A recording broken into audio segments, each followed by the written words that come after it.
ગુજરાતમાં ફરી એકવાર તાપમાનમાં વધારો થવાના સંકેત મળી રહ્યા છે। હવામાન વિભાગની આગાહી મુજબ હાલમાં પૂર્વ દિશાના પવનો ફૂંકાઈ રહ્યા છે, જેના કારણે રાજ્યભરમાં ધીમે ધીમે તાપમાન વધી રહ્યું છે। હવામાન વિભાગનું કહેવું છે કે આગામી 3 દિવસમાં લઘુત્તમ તાપમાનમાં 2 થી 3 ડિગ્રીનો વધારો થવાની સંભાવના છે।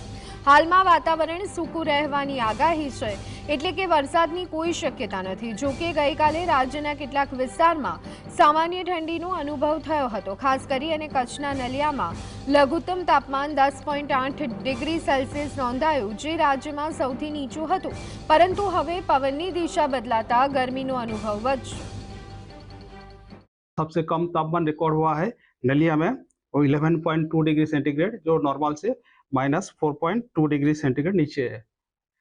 अहमदाबाद में 16.7 डिग्री सेंटीग्रेड रिकॉर्ड हुआ है और गांधीनगर में 16.4 डिग्री सेंटीग्रेड, जो नॉर्मल से 0.1 नीचे है।